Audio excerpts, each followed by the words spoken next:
We had very good directors, and you know, and when you talk directly to the cast, every once in a while umbrage would be taken, but basically the final word as it is a director in a movie, most usually, is the showrunner in television. I mean, that's just the way it has to be, especially in a multiple camera show where the words are everything.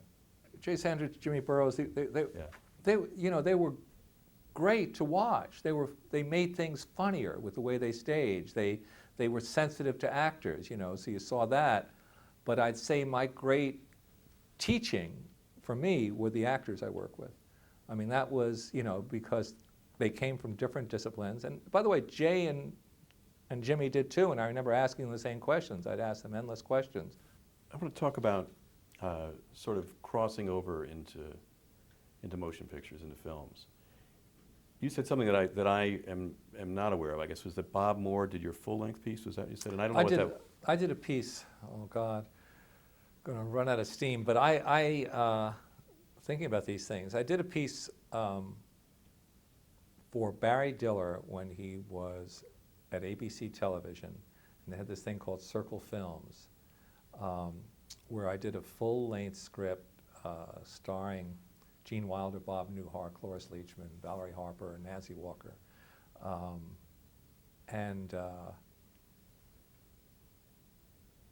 I wrote it, and I was producing it, and Bob directed it, and they tested it, and it tested very poorly.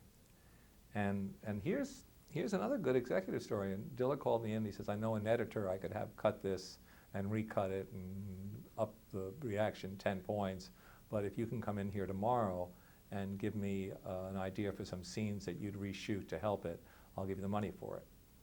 And I did. And, you know, and I came up with a series of scenes. That's how Nancy Walker got in it. She was never in it, and I had her. And it didn't get a rating, and but it got some reviews that helped me. I mean, the reviews helped my sense of being able to do it, maybe. You know, it just, you know, all these things are this big, and mountains, you know, mountains are this big when we're in this area. And so that was my first full-length experience. You know, there's some movie scripts which you do like a television show, but with the ones that you do alone, that, you know, where, you know, this is the rough thing about movies. There are many rough things about movies, but you know, whereas I say, you know, a television comedy show that's working is the best job in the world. Directing a movie that doesn't seem to be working is the worst job in the world. I would say, you know, I would say that's true. I think of, you know, my directing of movies as an extension, a logical extension of writing them. You know, you know, there's no writer who doesn't picture it a certain way as he sits down, and, you know, it's natural, especially if you like working with actors. It's a natural extension. Everybody says the same thing. You know, you leave your life, you do this. But the point is, it does become life and death. It should become life and death, because if you're not willing to make it life and death, there's somebody else who is. I was hired to adapt a book called Starting Over. And Dan Wakefield, who wrote the book? Mm-hmm. Yeah. I mercifully forget the people who hired me, their names. And I was working on the script, and I think I had handed in a draft and gotten notes and was revising the script. And then I called them to ask them some questions some months later, and I was told that I'd been fired and never notified that they put another writer on it. And then about a year... Welcome to features. Yeah. And then about a year later, they hadn't made it work, and I optioned the book. And I wrote a screenplay, or maybe it was the same screenplay, you know, maybe I finished the screenplay with the revisions. And I went looking for, I knew I wanted Alan Pakula to direct it, and I brought it to him, and it took a little while, but he directed it, and that was my, you know, first feature. I learned so much from him. I mean, it was just all sorts of things. He was brilliant guy. I mean, the brain was enormous. He'd break down a story, you know, and we edited side by side, and I was the producer, and we talked about it, and it was intimate, and he was exciting, brilliant, charismatic, wonderful figure who barred me from the set the third day of shooting and kept me barred from the set. Now, did he bar you from the set because of action or on principle? He said a wonderful thing. He said that when you're directing, you don't need to know everything. You need the illusion that you do. And I'd be the writer behind him, just breaking every rule. You know, I'd just be, you know, doing facial expressions, and actors like to talk to writers, so Yes, it's a they real do. test. And Yes. but the fact that it didn't make much of a dent in our relationship, that I was barred from something I loved and had to circle the So block once- and wait for notes. And Once principle. I saw dailies Right. with him. We talked, that's where I learned so much. We talked like magpies during dailies every day. You know, so it was. And was much rewriting going on during the shooting, or was Not it much, sort of? not much, but. And then in the but- editing, but you were he there would as listen well. to me about everything. I mean, Right. I had come from television where my job was everything. So Right. I mean, not that I was learning from him, but he was in that situation. It was about the work. It wasn't about any pecking order or any rules. It was about the work. And what's your feeling about the film? The last time I saw it, it seemed enormously slow, but everything seems slow if it's been a while, because, you know, pace has changed, and just, you know, a sense of timing has changed. It's just changed. You know, what was fast is now slow. And, but it seems really slow, and it was always tough to do the ending, so the ending seems a little mechanically juiced to me. And it didn't have the ideal male star for it. It did have the ideal female casting, I thought. And Pakula did a wonderful thing, because it's one of my favorite. I mean, I have nothing to do with it, but so I can say it's one of my favorite shots in film. I just think it's a just extraordinary shot, because in the script there was a men's support group of people who'd been divorced meeting at a church, followed by a women's support group of women who'd been divorced. And there, you know, it worked. We had, you know, lots of speeches. I had been recently divorced.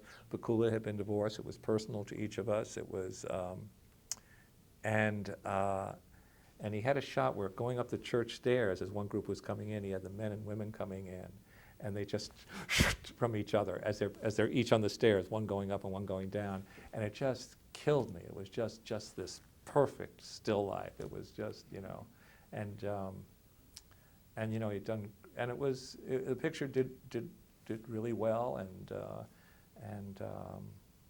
you know, it was a real start. Now, did you have much contact with Dan Wakefield, or was it just I optioned the No, book and then? I think I kept the names, and I kept one of the professions, and I kept the fact that he got a job teaching, and I kept the Boston, New York thing, but I had a lot of personal stuff to get to, and I did. My favorite speech in the picture, which had resonance in my life, real resonance in my life, has the girl in this romantic comedy going up to the guy. That's Burt Reynolds,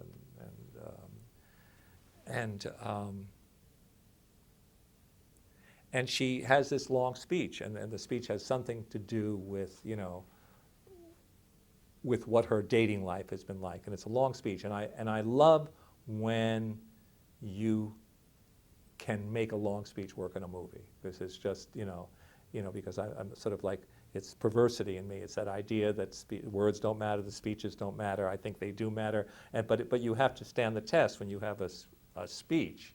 And I like this speech. I like this speech today. I loved it then. I just really like this speech. And I thought the scene, which I waited for, it was, you know, you have a few raison d'etres for really killing yourself for a movie. This speech was one of mine. And she beats on his chest afterwards, and there's some jokes about beating on his chest afterwards. I forget what the jokes were. But I believe the scene was ruined because somebody put on Burt Reynolds, and he allowed it to be put on, a brand, this will sound crazy, a brand new trench coat.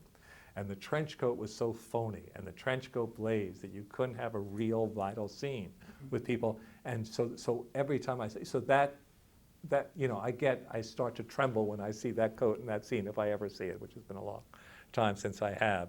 But I think anything can kill a scene, you know, anything. You are at the mercy of everybody. The idea of an auteur is, I never understood, because an auteur can't exist when if anybody is not excellent at that moment, they can kill the thing that you're doing. I mean, it's just, that's what it is. Can a speech that you love be almost what you're saying, can be the killer? Can a speech be so outsized or so big that it's sort of, you know, that the thing you love can be the one you have to eventually lose? The speeches in the movie, and they always have kill your darlings, and, you know, and sometimes you save your darlings. Yeah, you know, yeah. sometimes it's appropriate. You know, yes, be willing to, and absolutely, story, absolutely. When you cut, and I tend to be long, you have to cut for story. And it's happened to me frequently that my favorite line in a movie I've cut out, frequently. Terms of Endearment was, Alan Pakula recommended me for the job to somebody who had the rights to the book. I read the book, and there was a part where I cried. And at that point, it was maybe the second or third time in my life that I had cried. And I thought, there's something biological happened that, you know, that I couldn't question. And then everything took forever.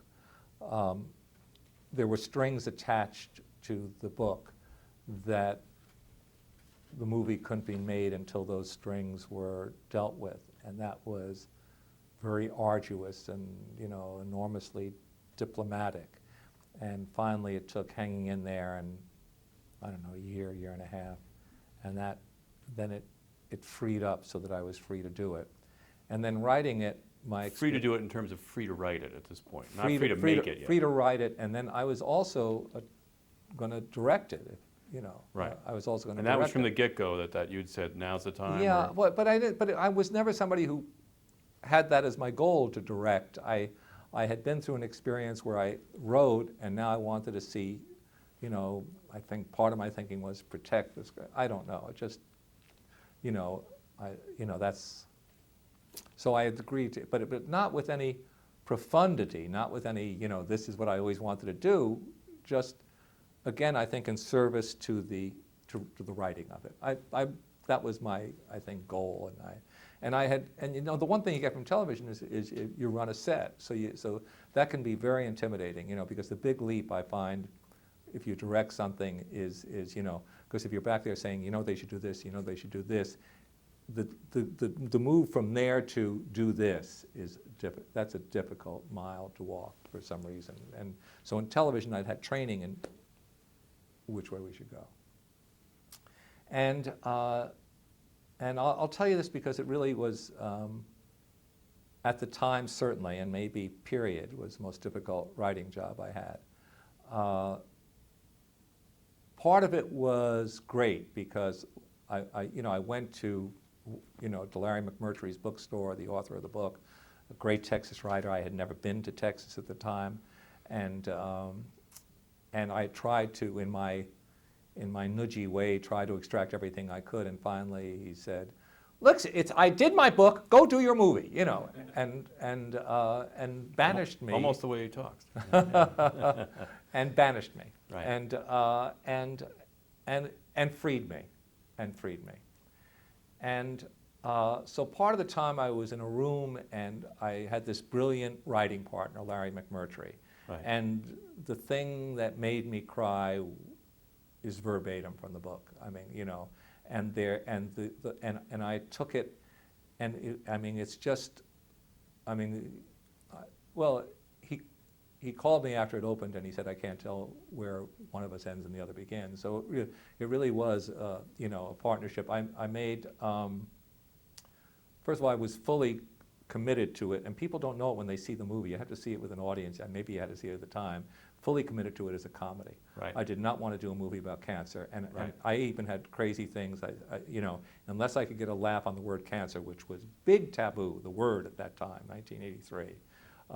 You know, and that was my hunt. So my hunt was, now, in doing that hunt, I spent time in Texas, Houston. Everything that happened to me freed me up. I went to the cancer center. A 19-year-old girl with serious cancer was one of the people I spoke to. Her father had just been offered the great job that he was after in London. She was in a hospital in New York. What does he do? You know, so, but instead of that, they literally said to me, we laugh here when we visit our daughter. We have fun. Don't, you know, it's not one of, it freed me up. So to serve that truth, you know, which also had to be my sense of mission, now serve the truth, which freed me up. Went to cancer doctors,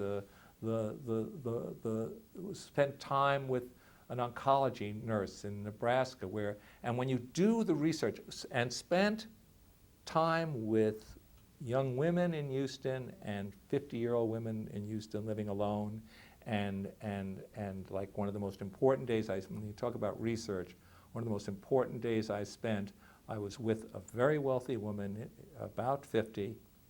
I was, you know, much younger when I did the movie, and I sat there, and it started to be twilight, and she brought out alcohol, and then it became apparent where when I left, there was an empty house, and when that loneliness, which I had never experienced in that way, though God knows I've had loneliness, but that profound, involuntary, non-psychological loneliness gives you a sense of mission. So Right. you come back and you're not going to trivialize that character and stuff like that. And you have McMurtry's great character, but you felt something. Aurora's based on a real woman. I don't know if you ever knew that, or I think I read Yeah, it once, but yeah. it didn't. Okay, that had nothing to do with your research. You went It didn't plague sort me. of I mean, forward the other way the around. guy in Texas who said that he had children even though he couldn't afford it because he wanted his children to know their grandparents, that came to me a certain kind of Texas pride. Interviewed astronauts. It wasn't an astronaut in the book, and Right. it was a series of I was gonna ask characters in the about book.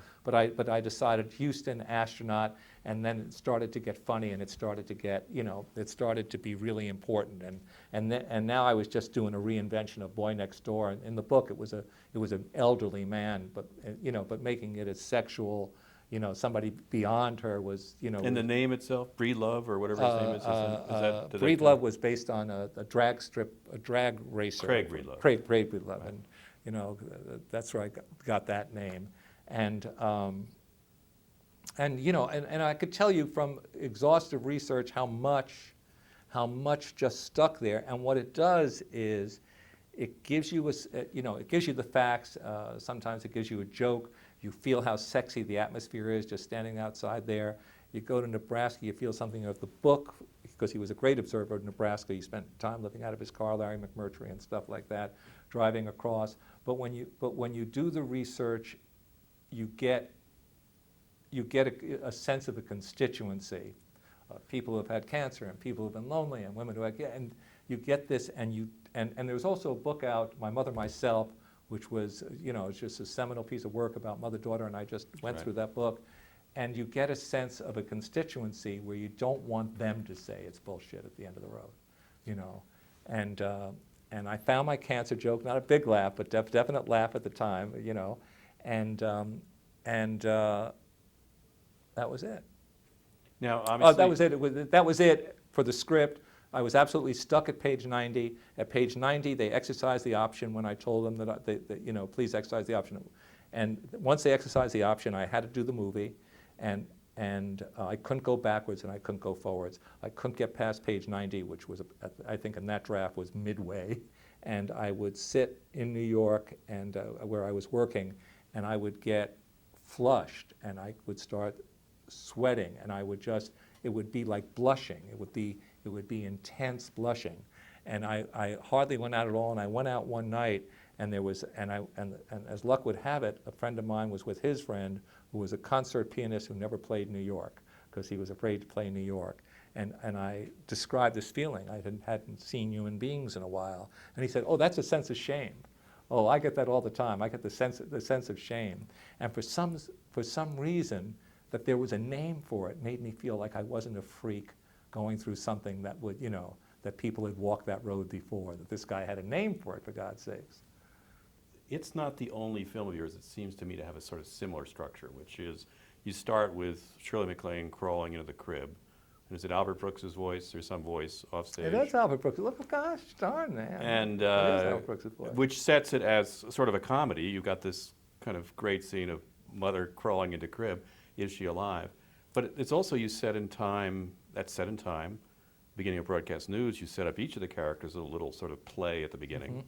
Spanglish, since we mentioned Princeton earlier, right? It starts with sort of applying your Princeton voiceover, and you go back to when she's 6 before you move to. That was a change late in the process then, but yeah. There's this sort of, and even the endings of a couple of the films, the ending of broadcast news. Most of them don't have endings. Well, it's sort of a, I would say, if we're going to be, I always think of the end of Tender as the Night, which is almost a non-ending, that Dick Diver is living in one town or another in upstate New York.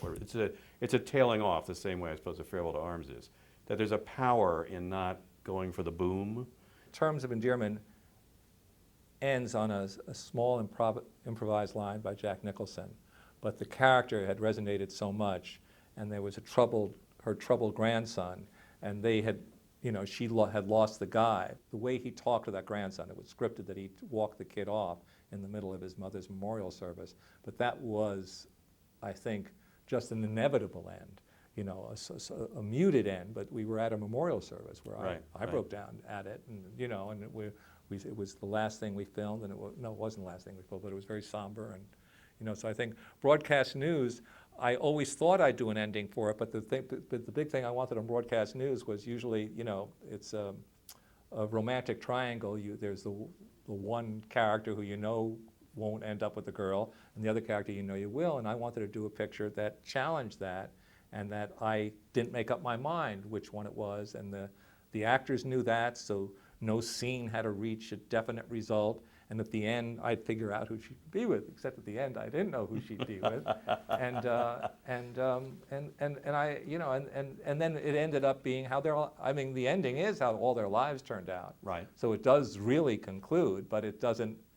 It's a romantic comedy where nobody gets the girl. Well, that's a little bit true then of Terms of Endearment in a way. And they both, one ends in a gazebo, one's at these two sort of similar. Terms of Endearment was a mother-daughter story. Yeah. Oh, absolutely. And that is resolved, yeah.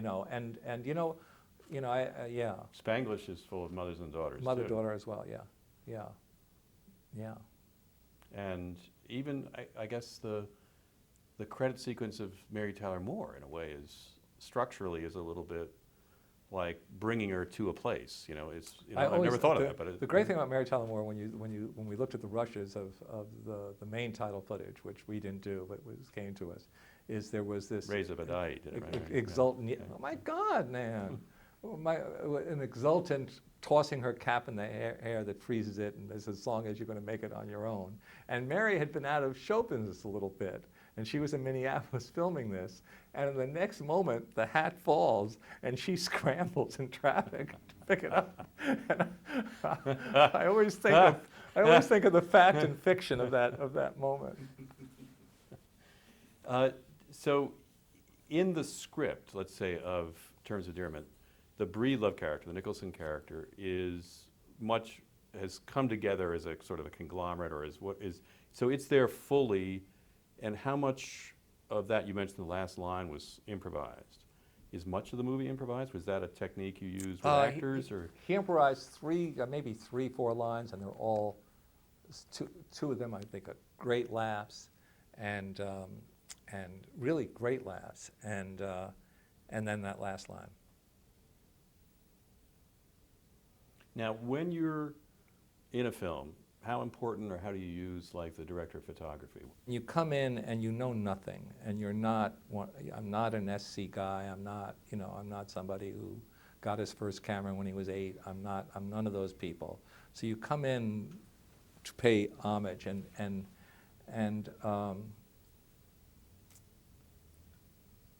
you got it. You can't do that too much. I really believe in humble before the task. There's a sort of crazy way where you have to get rid of your insecurities, so confidence is very important. But humble before the task is let's all just, how do we get there? And I always feel it very acutely, and it's a tough line to walk. And you have argument. You're thrilled when you have arguments with a cinematographer. The perfect thing is you win some and you lose some. If you defer them all, you're in big trouble. And I think if you win them all, I just spoke to a friend who directed a movie, and he won them all because he just didn't want to give the time to the lighting. And he says the guy will never work with him again, and he feels badly about it. But his choice was to give the time to the actors. In terms, we shot all practical, which helped me because there are less choices. So I was able to think of most of the choices myself because there just aren't that many when you're in a room small in the room we're in now, and you have to have people moving. There's just so many places to put the camera. Nobody knows it, but I had Norman Rockwell in mind as what it should look like, as look distinctively American. And so that everybody who was hired on the movie in any capacity went through all of Rockwell's.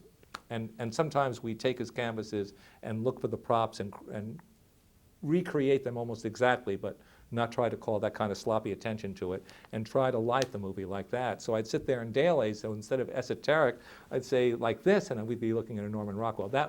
That's a really, if you can get a template like that, it really helps, because so much words is drowned in not having a hard example.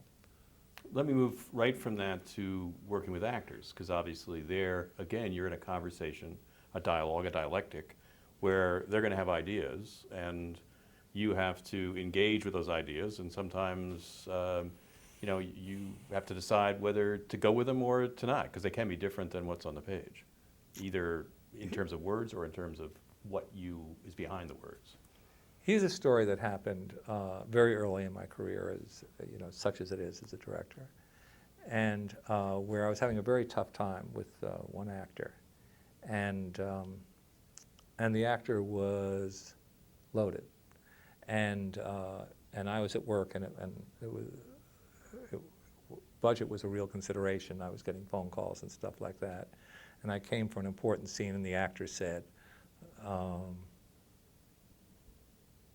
we've been talking, and just let us show you this. Let us show you this. And I was sitting next to the camera, and that's when you heard the sound. In those days, you'd heard the sound. You'd sit on your Apple box, and you hear the sound. And I just fell into a depression. And I don't know what happened next. They were acting, and I was depressed, the director, next to the camera. And it's a 12-minute load, and I guess it ran out. And it was like, my eyes were open, I was looking at them, but I had really gone that internal. And is there something else you want? Is there, and it was a great lesson that I think that people fight for the wheel when you're doing a movie, but if anything in you goes here, nobody wants it. I think that's true. I mean, that's what I take from that.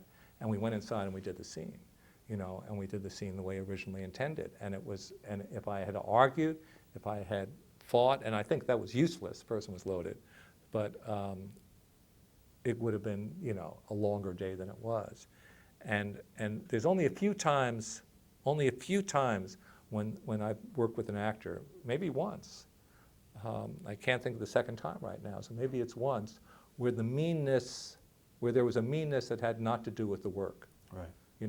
And the great directing story, because I should tell it every time that anybody ever talks about directing, because it's a great story. Mike Nichols was directing Harvey Keitel. The play had a running time about 4 hours at that point, I think. They were out of town in Chicago. And sort of went for Mike Nichols, as I understand it, sort of physically, this Harvey Keitel, very burly guy, and nothing happened, and Mike Nichols went back to the hotel and thought and said, poor Harvey needs a hug. And you can't do better than that. Sticks and bones? No, is that? No, that's not it. I'll know it the minute you say it. Tia Leone, one of the bravest, best people I've ever worked with, because we were deep into the movie and it was not good. And she knew it was not good, and she knew I thought it was not good, and it was a very hard part. And this is where I almost had Jack and I almost cracked it around the same point. And it was murder, and the whole crew was aware of it. And then her husband, instead of saying, "Who's this son of a bitch directing you every day," said something to her to help her do her work. And she came in, and she had a catharsis in front of us, and it took such bravery. And then once she nailed it, she was as creative and brave and an acting force just out there with all that brilliant actress, brilliant physical comedian, really funny person, beauty, you know. So all these things, and yet some in conflict with, you know, whatever it was, and then it was just, you know, just which take do you want, because they're all so wonderful. The other thing I want to ask you, of course, is where are the outtakes for her orgasm? Are they, because it's, you know, it's a fairly unique orgasm scene. That was the most fun, because at a certain point, just to loosen it up, because sex scenes can be deadly because everybody gets like this, and you don't want it to be like that. This is question 21, by the way. And so for a while, we were just all pitching ideas for an orgasm as the cameras are rolling, you know. So it was it ended up being really fun, and she came up with climbing him and getting his clothes off, and you know, and the sneakers on. I mean, she came up with so much, and she had, you know, and I think it's a breathtaking performance, you know. And I think it was tough because it was breathtaking, and it was scalding in its satire of the women. And that's, you know, that wasn't the object, but that, I think it was there in the script, and it was there to be done, and still make her vulnerable. And she's winning enough so people got really, as long as I'm the first, no rule against it, people got really fucked up seeing somebody who seems to be sympathetic and who's a mother just being like that. But the truth is about a type of woman that they live in a constant state of small hysteria. That's a truth, and it's a funny truth too. It's a, you know, and so often we were on the line where if you did this, it was cruel towards a daughter, and if you did this, and it was just like that. And she rode that with bravura, without caution at the end. So she kills me. I think she's great. And it's interesting in Spanglish how she's the mother-daughter, she sort of displaces onto the other daughter all of her kindness and good side in a way, right? And also some ambitions and other agenda. But, you know, and so it's interesting in that case, it's like a mother-daughter crossing, you know, where the yeah, and it was the right mother, the wrong mother gets to the right daughter. The right mother, the movie was the alcoholic is the good guy, yeah. the sober person is the bad guy. You know, I was talking recently with Helen Hunt, and she said that, and I've forgotten the exact phrase. It was in a restaurant, so the first half was sort of, you know, I went under the deaf school. But it was something like, what obsesses you, that you found it was like, during that film, As Good as It Gets, you kept sort of searching for something, whether it was what the movie was about, I'm not quite sure, but it was sort of what obsesses you or what impassions you also imprisons you.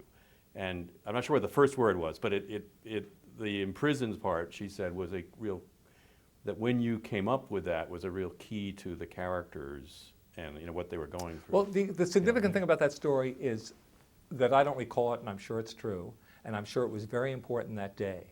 And you know, that's the way it is. You're looking for something, and as long as you keep looking, I mean, that's the deal. And it's rough for them. I mean, you know, God knows for Jack it was, and for myself it was maybe our, you know, well, I guess Terms wasn't the, you know, I guess that was the roughest, and As Good as It Gets.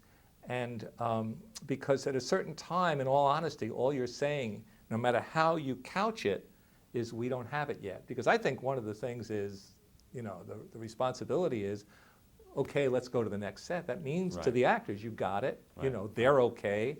They're going to look okay. The movie's going to look okay as far as that scene's concerned.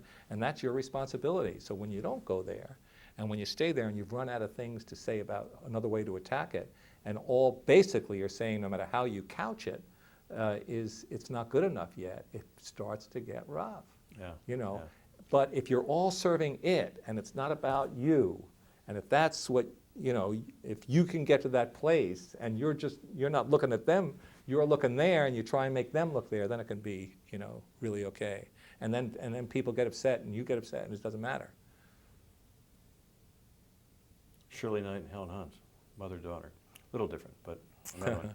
Yeah, that's right. And that scene I wrote to get another actress who was refusing to do it, who I wanted desperately, and it was about that she didn't have a big scene, so I wrote that scene to get her, and that became a very important scene in the movie. Their big scene.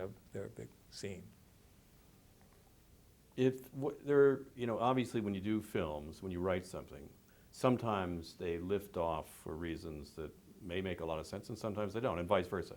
What has been sort of the impact of the successes or the failures? They're all your children. How is that? It's glib and somewhat true to say you have to recover from each, but it is true. I mean, I got involved in The Simpsons because after Terms of Endearment's success, an associate of mine gave me a comic strip written by Mac Groening, which he did in the handout paper here, which he still writes for, that had the 12 ways to die of Los Angeles. And it was freeway shootings and carjackings, and the last 2 ways to die in Los Angeles were failure and success. And and God knows that it's enough that when we did the Tracy Ullman show, get me that guy, and we got The Simpsons, and that's how The Simpsons happened. But it's just, if it doesn't work and if it's a failure, there's no shortcuts. You serve your time. You serve your time getting through it. You serve your time being able to go again. You just suffer it. That's it. You suffer it. How accurate have been your prognostications about a film, either being good or successful, or is that? I mean, I know it's not obviously what you do a film for, and it's not. Well, at some point it enters the fray. I test like crazy, Yeah. so I don't trust. I test like crazy, and I know whether I'm in trouble with an audience or not. You don't know how you stand with critics. You can be great with an audience and still get in trouble with critics. But here, David Geffen, who's David Geffen. I've heard of him. Yeah. Yes, he has a very interesting story, and that because at a certain point with all his success, he was misdiagnosed and he thought he was going to die. And he spent a year or two where he'd be like a guru on a hill, and you'd go up to his apartment if you didn't know him, and he would dispense this extraordinary advice, one of the great managers of his time, among other things. And one of the things he said is, the final get-off is one you give yourself. And no matter how successful it is, if you don't give yourself that get-off, you don't have a success. And I think it's very true. And it can be true if you believe in the work that didn't succeed, it's much easier than, that's a much easier 3 o'clock in the morning. And it's a much easier 3 o'clock in the morning if you wanted to do it for the right reasons. Can I play sort of variation on James Lipton with you, which is just to sort of either throw out an actor's name or come and see what you can go pass or respond, or because we talked about, for example, earlier, Cloris Leachman. Great. She's truly great. I think Brando called her, Brando said that when he was called the great actor to come out of the group theater, it was really Cloris who was the great actress. She did it all, and I worked with her fairly recently. She's about 80, I guess, maybe a little more, and she what she does for a set, she's electric, because it's just literally true. Nothing has diminished the joy of acting for her, and and at times when she was young, it would people would think she was posturing and she was just being she was a knockout looking girl who was just going around being so happy, so people got pissed, but here she is 80 and she's just as happy because she loves it. Now, was it your lap that she sat in when she came in on? Yes. Okay, yes, I just want to yes. Yes, and she also I was like such a fledgling, and she's older, and once in some dumb thing at a party, I was just massaging her back, and she said, and I was awkward, dumb, and she says, "Jim, hands should never ask questions." I always know that. Now in Spanglish, she has some great lines. Like, there was one like, what is it? "Honey, lately your low self-esteem is just good common sense." And I wondered, sort of, great lines either that were yours or that because of Taxi and Mary Tyler Moore that you remember from the work you've been part of? You know, if No, not you- quite you- literally, no, but I try never to do a trunk job in any. There's a very nasty phrase for doing that. No, no. Deborah Winger. Difficult, really difficult, and you know, there was a night that at the Academy Awards when everybody won but Deborah, and she was nominated, and man, she has one moment where we all posed for pictures, and we all had Oscars, and we're all holding them, and she held Phantom, and it was so funny, and it was so dear that she did that, and one of the three smartest people I've ever met in my life, and during at least a hunk of that movie, she was on my side, and it was dazzling having that mind on your side, and it helped it enormously. Shirley Maclaine. Legitimately great woman. How many are there? You know, 18 books, you know, movies, and you know, she's. And I showed her when Deborah had never seen her work when they were both going to work in terms of Endearment, and I learned a great thing about rehearsals in that thing, and I sat down and I showed Deborah seeing The Apartment for the first time, and I started doing Shirley's great movies, and Deborah's thing was, she's really smart. That was her comment. And then we had rehearsals where they met each other in New York, and there was such a fractious thing going on that we rehearsed for at least a week and never got to the script, and it was a great rehearsal, you know, because it was just me sitting there and all this behavior which somehow channeled into, it wasn't, you know, so nobody was rising above the parts, everybody was getting in there with all that edginess which became part of the scenes, and it was great. Do you always rehearse? Yes, but sometimes, there's a rehearsal where we never picked up the script. And you know, the danger is always that you'll get dry on the script and flat on the script. And when you rehearse, how many people are usually there? I mean, how much of the cast is it? Very small. Well, the So- cast is there, and then the cinematographer sometimes, and Right. maybe one other person. But I mean, like in terms, is it mostly Maclaine, Winger, and Nicholson, or does it include Jeff Daniels and John Lithgow? And Nicholson didn't rehearse. He came in and read through the script just before he started working. And Bill Hurt did not rehearse for broadcast news. He came in, but I rehearsed fully with the other two. And that period of time is, do you try and set it so it is at least a certain length, or does it just depend on the project? I think you let it find its own flow. I think you don't make rules. I think you don't.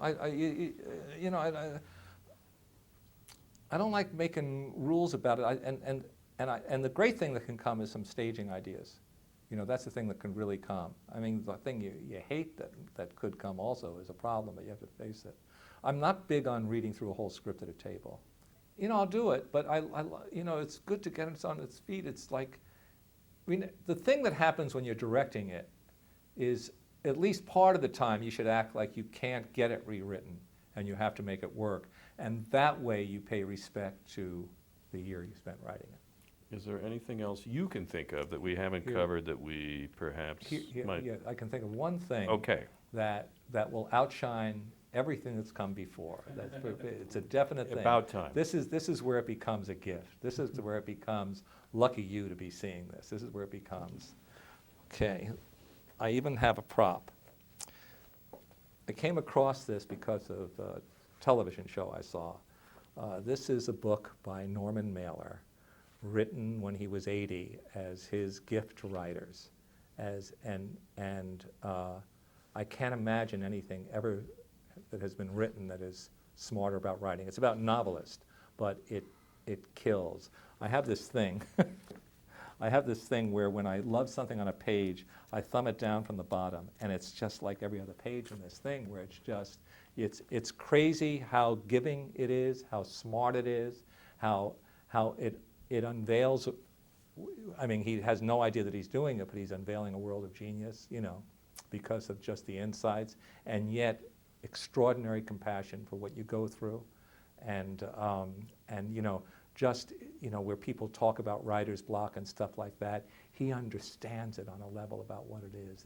That's you know, he redefines narcissism as not, you know, it's just so the spooky art, thoughts on writing, Norman Mailer, and this made this, whatever you've gone through to get to this part, worth the ticket.